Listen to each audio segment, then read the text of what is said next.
Okay, let's talk about doors. We'll start with the easy stuff, okay?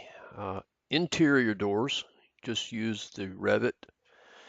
Ones from the Revit catalog, they're in their doors, residential, and they're all, excuse me, if you use the two panel type doors, you've got all of your entry passage doors, privacy doors, but then you've also got the sliding uh, doors, the double sliding, and the pocket doors are all in the two panel style. So that's what we're going to use on all our interior doors, with the exception of these two double swing doors over here. And unless you want to edit and create your own or find one somewhere, just use the Revit double interior, double full glass wood doors, okay, for these two rooms over here on the first floor. Okay, um, as far as locating them, a lot of them are centered. Okay, and the way, let's see, here's up here. The way I am dealing with these because of the size of the trim on them is I'm dimensioning them 3 inches from the face of the drywall to the back of the door jamb. Okay, that gives us plenty of room for our trim. Seems to work out pretty good. So that'll work pretty good for you. So once you get your doors put in place, dimension and lock them, and and then you can go through and select all these door dimensions and hide the visibility of them. Okay, because unless the dimensions are specifically given, like on um, the drawings that you're working from, you don't need dimensions on here because it's a standard thing. If it's centered, it's centered.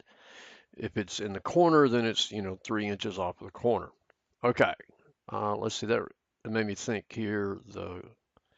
Okay, and for the garage door, I just use the same interior door in the model.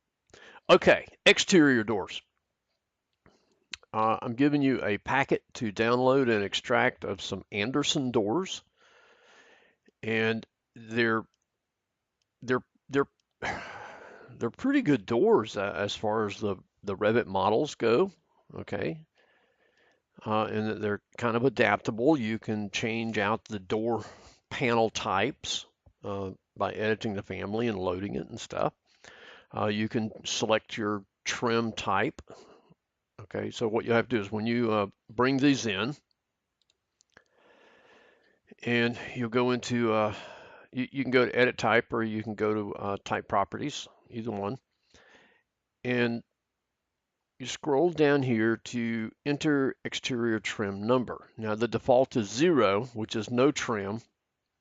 The way these products here work, if you didn't see it on the windows, is your options are in black, things that you can change, and in the things that are grayed out, it tells you what they are.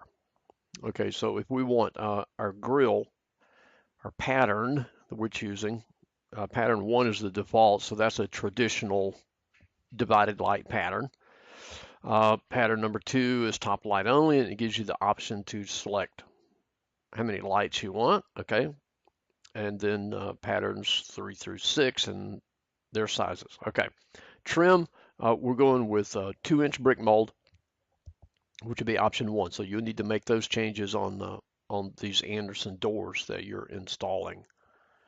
And I'm not messing with colors right now or any of the other changes here. Okay, so you'll do that and you'll OK it and save that. Now, the wall thickness on most of these, if it's in a 2x4 stud wall, your wall thickness is going to be 4 9/16, which is the default. The one change to that is this door in the basement, because this is a 2x6 wall. Okay, but there's no gyp board on the inside, remember?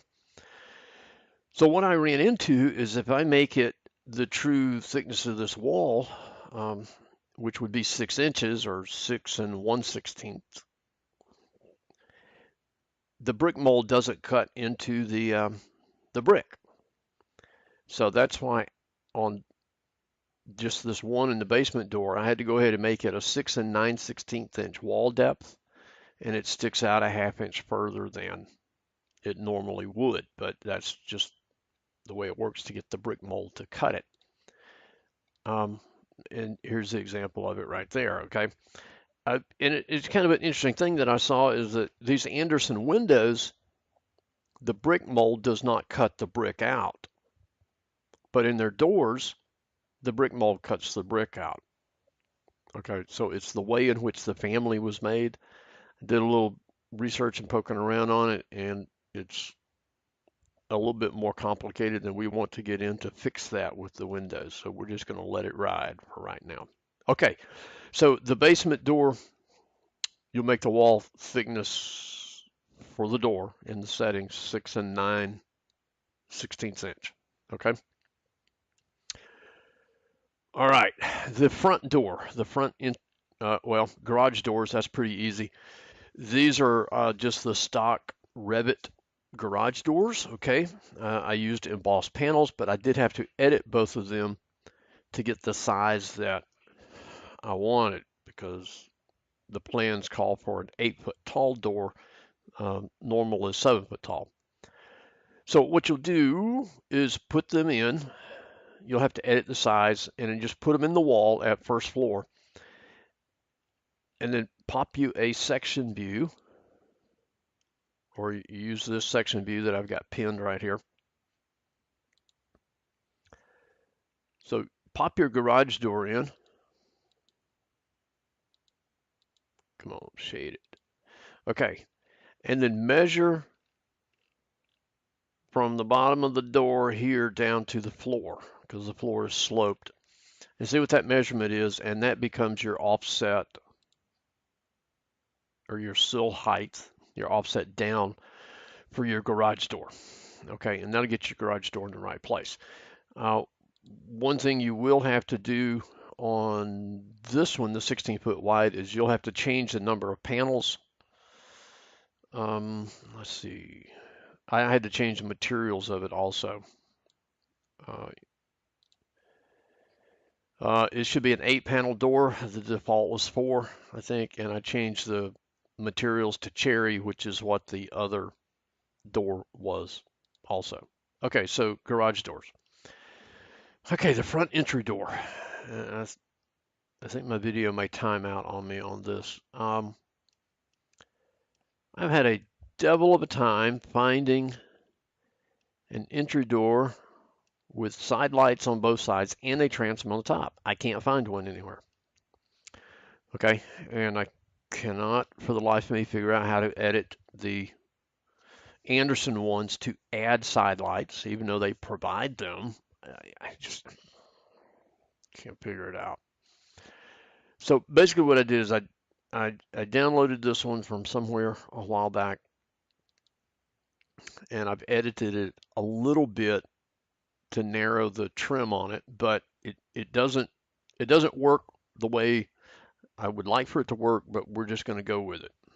Okay, so you'll put this one in, and you know it does not have brick mold, and the way it is designed, that molding is on the outside of the surface of the wall, which is not the way it would be built and installed, but we're just going to go with it. Okay, so I'm giving you this door in the download packet. The transom window is an Anderson transom window, and you want to use this 67 1/4 inch size. That's as closest as it can get to that without editing one. You're free to edit the size of it if you want to. But I turned on this one, I turned off no exterior trim. Okay, because it just didn't, it being a window, the brick mold does not cut the brick. So it gets hidden in the brick and it just gets kind of ugly. But anyway, do I still have that?